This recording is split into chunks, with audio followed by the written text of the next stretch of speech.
So good afternoon, everyone. Continuing with our academic lectures for this afternoon, we'll have our third lecture. The third lecture, oops, sorry. Let me pause for a while I fix this.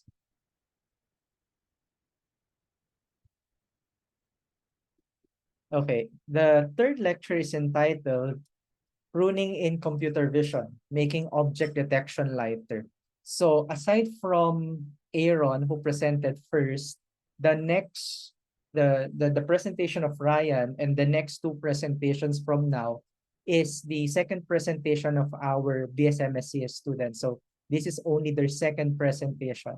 So if you still remember their presentations last term, Rafael will be presenting next, actually also talked about pruning. Okay? So this is a continuation of the lecture that he had last term. And let me describe to you what you're going to get from this presentation. So as deep learning models grow increasingly complex, we know this to be a problem. Their deployment for real-world tasks faces challenges in computation and memory. Model optimization techniques like pruning offer practical solutions to reduce model size and improve efficiency while you are preserving the performance of the model. This lecture explores the theory of pruning, distinguishing between structured and unstructured methods. While this is applicable to a wide range of models, we're going to highlight in this lecture how we can use this for YOLO object detection models, which are often optimized for mobile and edge deployment. So your lecturer for this presentation would be Rafael Suboyap. So Rafael is currently a third-year computer science student at De La Salle University under the BSMSCS Honors Program. He is also a tutor with the Peer Tutor Society and a member of the Center for Computational Imaging and Visual Innovations. His current research focuses on the optimization of deep learning models for counting small objects, with a particular interest in mosquito egg detection as a tool for vector surveillance and public health. So I'm now passing the floor to Rafael. You may start your presentation.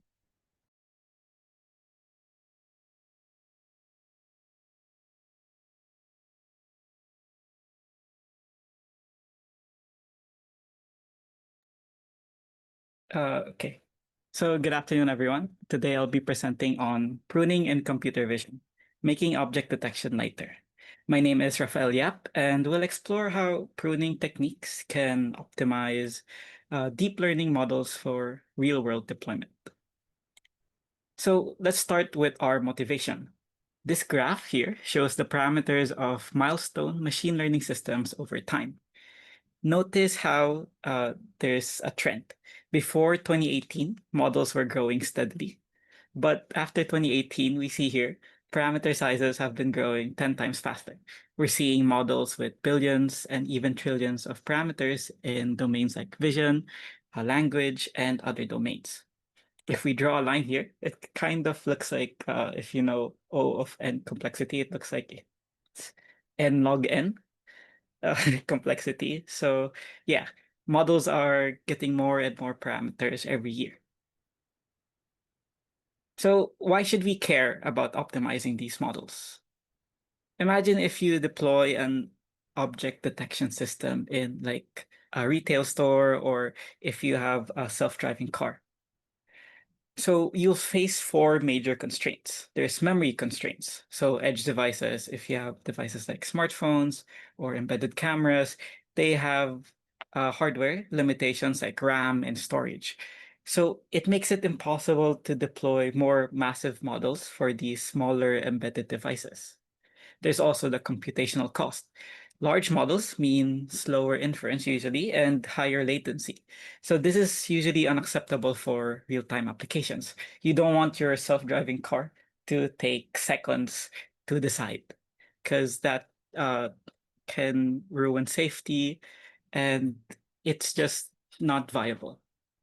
Next is energy consumption.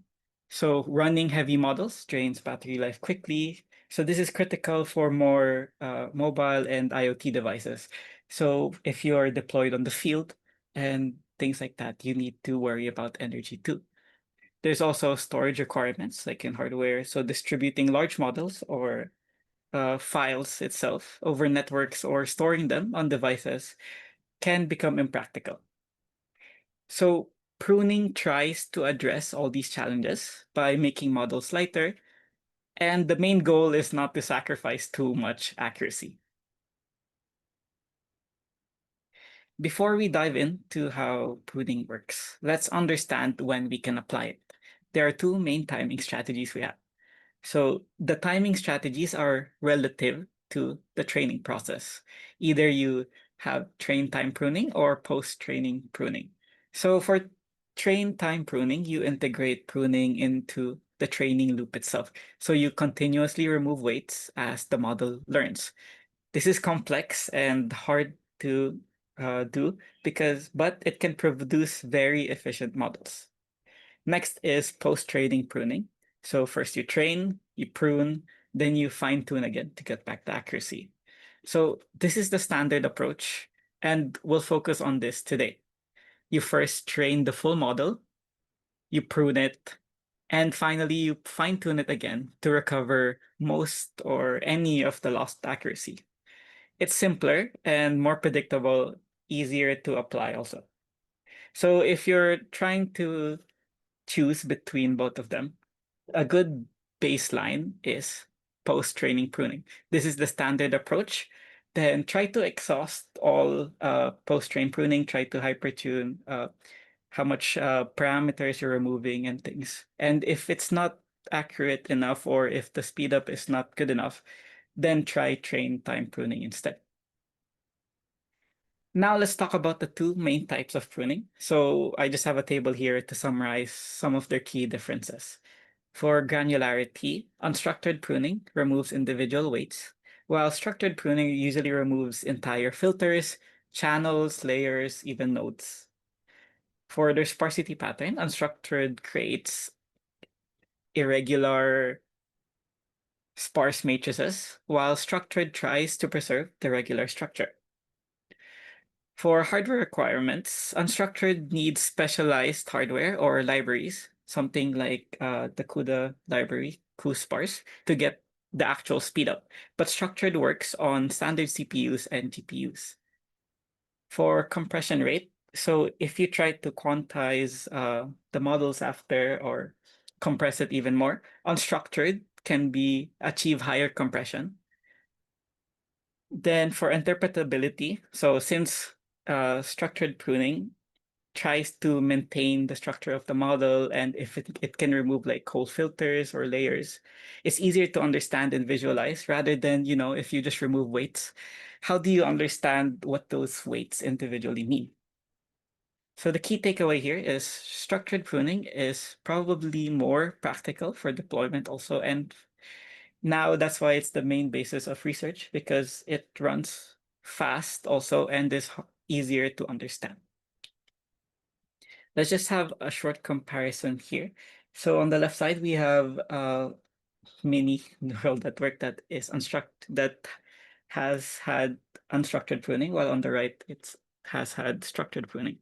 So we see here that we remove the weights only. We don't touch the nodes itself. While in structured pruning, we can remove whole nodes, sometimes filters and layers. So yeah, in unstructured pruning, we remove connections. Then in structured pruning, it's more of the structural components of the actual network. Now we have the pruning optimization formula. We'll base it on for unstructured pruning. So this formula looks kind of scary, but it's quite simple if we explain each part and just try to understand each part, not try to like memorize the actual formula or the parts of it also. So the first part here to the left, it says that we're searching for the best values of the weight matrix, W, given the loss function. This is the loss function of the weights itself. So the goal is to find weights that make the overall loss as small as possible. That's what we're trying to minimize with respect to the weights. Next, the right side. So you get the loss for one example in this. This is what this means. So this is the loss for one specific training example. Then here we see it's just averaging it. So what this whole right side is doing is we just get the average error across all training examples. But that's not just the whole formula, because we have here subject to this. So with the upper equation, we find weights that minimize loss. But we have a constraint. So the constraint is you can only use at most k non-zero weights. So this is where pruning comes in, because we can't just have all the weights there and try to minimize the loss. We have to set like a ratio or a set amount of weights that we can keep that are non-zeroed. So yeah, that's what we do in pruning.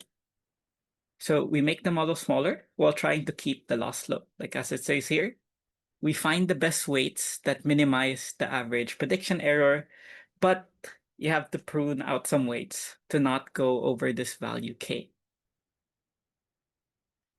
I have a short example here also. So here again, another simple neural network. Layer 1 has 3 neurons and layer 2 has 2 neurons. The weight matrix connecting them is shown here too. Then each cell represents a connection weight. So for example, neuron 1 in layer 1 connects to neuron 1 in layer 2. This has a weight of 0.85. And when it connects to neuron 2 from neuron 1 in layer 1, it has a weight of negative 42, a negative 0.42. So let's say we have this, and from our understanding or domain knowledge, we choose a k of 3. So if the k is 3, that means we can have a max of 3 non-zero weights. So in these values, only 3 of them can be non-zero, while the rest has to be 0. So how do we do that? First thing we have to do is we have to sort the value. For a common method that we'll be using here is magnitude-based pruning. That's what we'll be using. So we calculate first the absolute value of each weight. So we basically remove the negative symbols, then we sort it after. So in magnitude-based pruning, we kind of think that smaller weights contribute less to the model's output. So they're the candidates we have for removal. Since we have 3 less than or equal to k, we'll put a cutoff here at the third value. So yeah, we have to find the value at index k from the highest. So the third value would be 0.67. So after that, it's cut off already. Next, we find the threshold, basically. So we'll base this off the value we got. So we go next. We see that 0.67 is right by the cutoff for k. So we set our threshold itself to 0.67. So the weights that we have that are less than 0.67 will now get pruned. So that's the process so far in magnitude-based pruning. So we'll go through each weight quickly to see if they get pruned or not. This is magnitude also, so we don't care. It's absolute value. We don't care about the negative symbols. So first, for 0.85, we see that it's more than 0.67, so we keep it.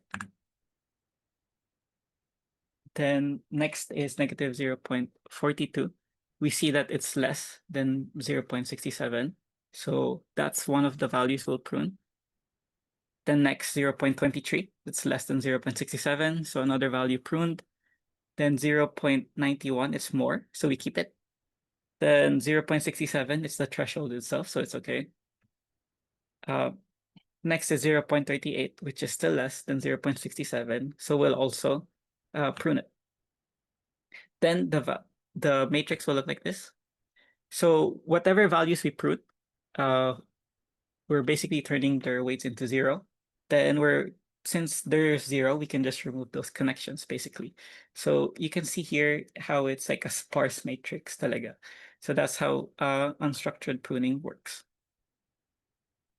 Then we're able to achieve the K we talked about also. So only 3 values here have are non-zero, basically. So for structured pruning, let's talk about it in CNNs. So there's filters. So these are like small weight tensors. These detect features like edges or textures. For here, in our example, we'll show 3 filters in the layer. So filter 1, filter 2, filter 3. So each filter is represented as a cube. So in filter-wise structured pruning, we remove entire filters. Let's say we rank them by their L2 or like L1 norm. So these are like the magnitude of all weights in that filter. If filter 2 has the lowest norm, we remove it completely. So yeah, that's why it's grayed out. Then we remove not just the filter itself, but along with all its connections. This shrinks the layer from 3 filters to 2. So this reduces both parameters and computations.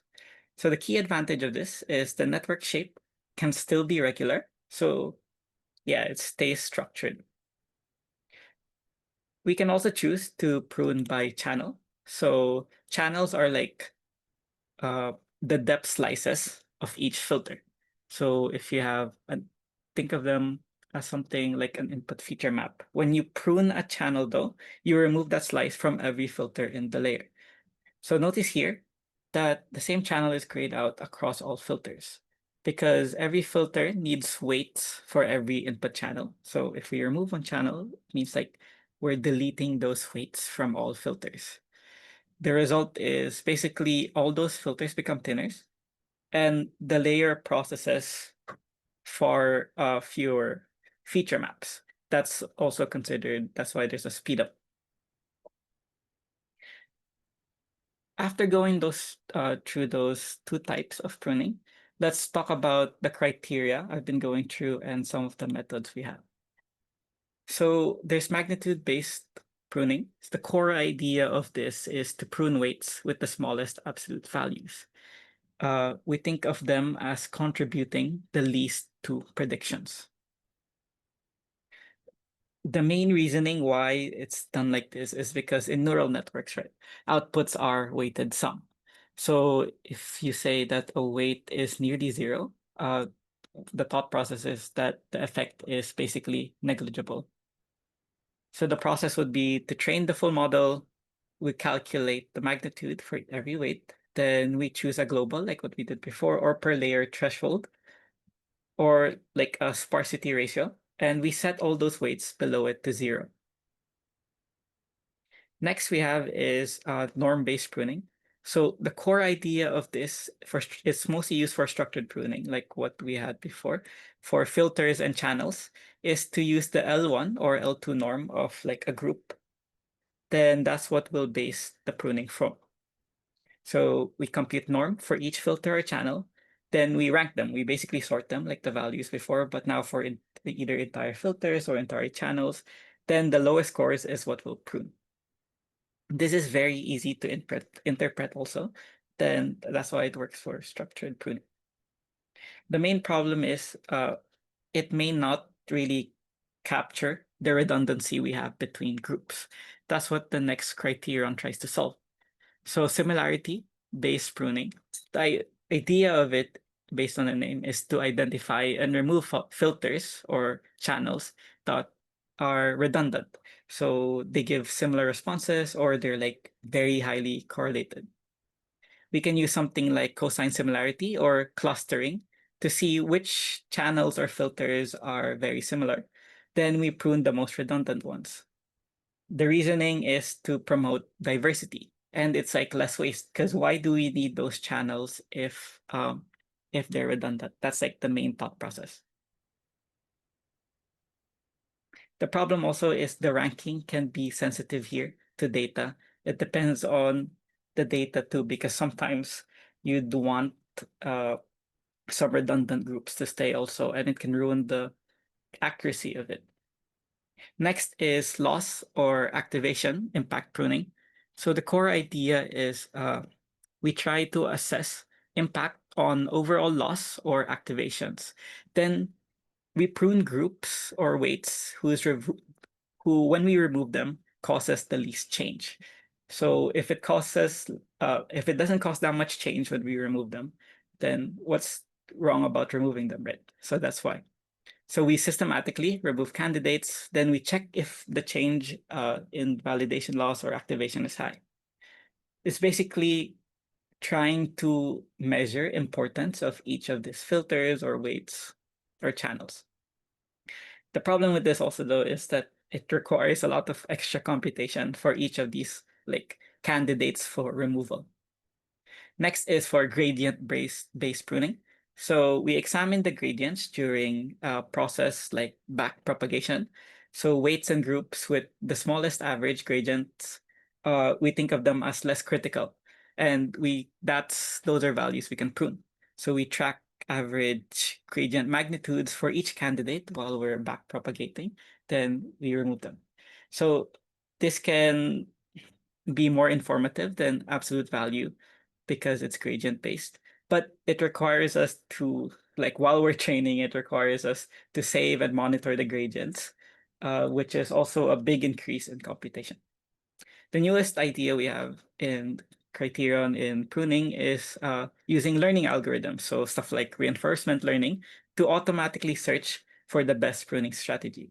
So the algorithms we use adapts pruning ratios and positions per layer based on the model or the feedback we get from the data. So here we can reach optimal configurations, but there's a very high computational cost and it's complex to implement. This is the newer research being done in pruning. So as a recap, the best basis is usually magnitude and norm-based methods. So these are most common for post-training pruning. They are very simple and effective. More advanced criteria, so stuff like similarity, impact, and learning-based, they can help maximize efficiency for specific deployments or specific use cases, depending on what your model is doing. So let's talk about a few case studies or real world results we have from pruning. So if it's actually useful or it's just theoretically good. So here's data from pruning YOLO V8, the nano model on it, and on the COCO object detection dataset from Zhu et al. Then before we go through it though, let's talk about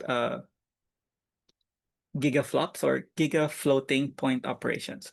These basically measure how many billions of calculations the model needs for one prediction.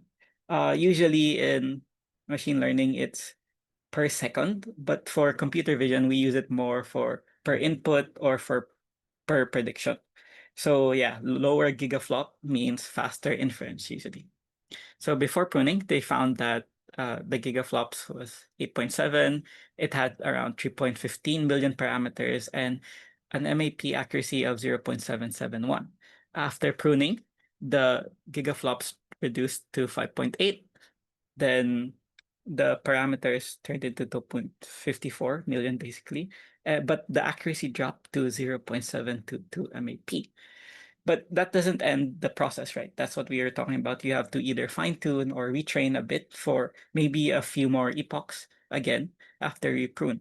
So the gigaflops stay the same. The number of parameters stay the same from after pruning, but the accuracy recovers back to a 0.754. Additionally, another study on YOLO V5 naman by Lin et al. Showed how structured pruning increased inference speed by 20% with basically no accuracy reduction from them for safety monitoring tasks. So yeah, we see these values and we see this case study, but we have to be able to analyze the trade-offs because we have a reasoning for pruning. We're not just going to prune a model for no reason. We have to be able to analyze whether it's actually useful. Will it improve my model for my use case? Or is the results negligible? Okay, so yeah, now we have the trade-off analysis for the same case study. The initial pruning causes a 6.35% relative drop in MAP from 0.771 to 0.722. That's expected though because the model suddenly loses about like 20% of its parameters. However though, after fine-tuning, the final MAP is only 2.2% lower than the original. So this can demonstrate that fine-tuning after pruning is absolutely critical for maintaining performance. For their use case, it could be useful, but still a 2.2% drop can be huge, especially for cases that need safety and other uh, things that other models that like basically hold on to life, like medical imaging and things like this. So for their trade-off achievement though, so what were they able to achieve? So 33% reduction in gigaflops means faster inference. So this is essential for uh, real-time applications. A 19.5% reduction in parameter means the model fits in smaller memory and is easier to distribute and deploy on edge devices. And they only sacrifice 2.2% accuracy. So this is a good trade-off for deployment on edge devices like smartphones or drones or embedded cameras. The pruned model is practical, deployable, and still performs well. Before I end my short talk, I want to also talk about the current challenges because a lot of uh, the things I've been talking about makes it seem like pruning is uh, something we should do all the time also, but it's not. Mostly, there is no universal pruning standard.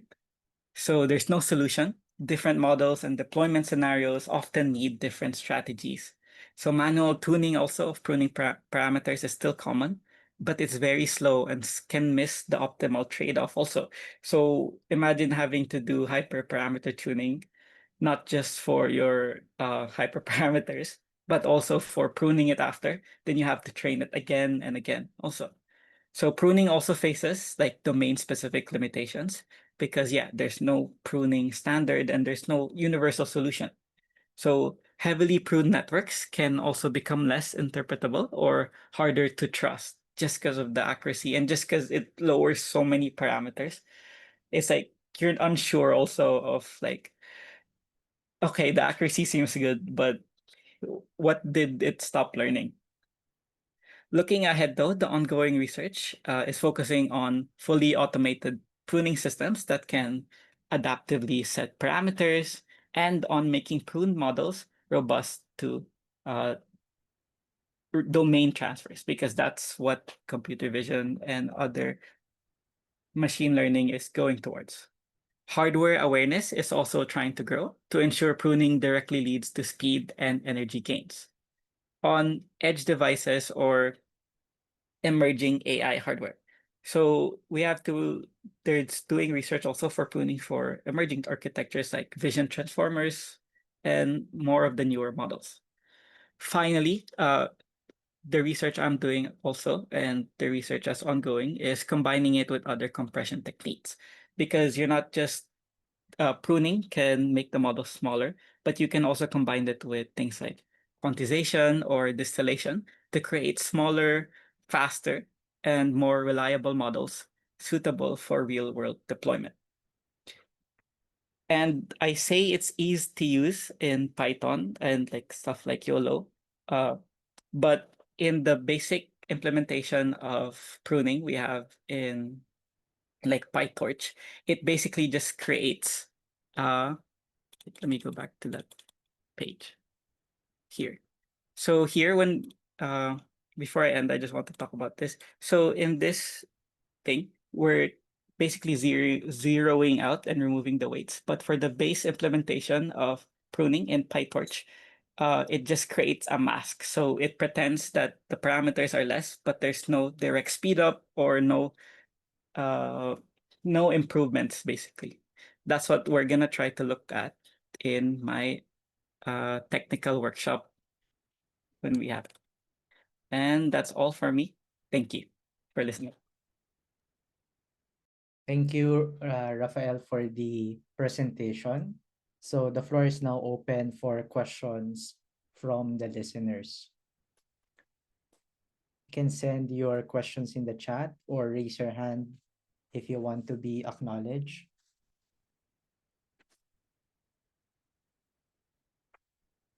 Anyone?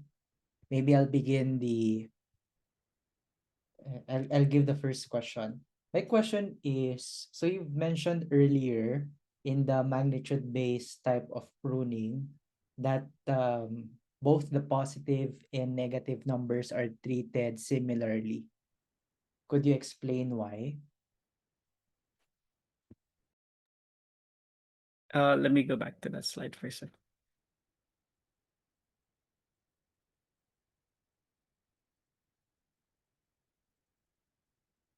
So since it's because they're closer to zero, sir. So we think of them as contributing less to prediction. So like what I said here, it's basically in a neural network, you're basically like adding, right? You're adding it's like a weighted sum.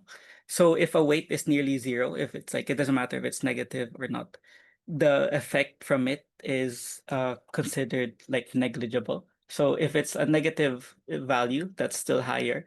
In a weighted sum, it still like changes it compared to it being closer to zero. So the negative or the positive doesn't matter because it's just a magnitude.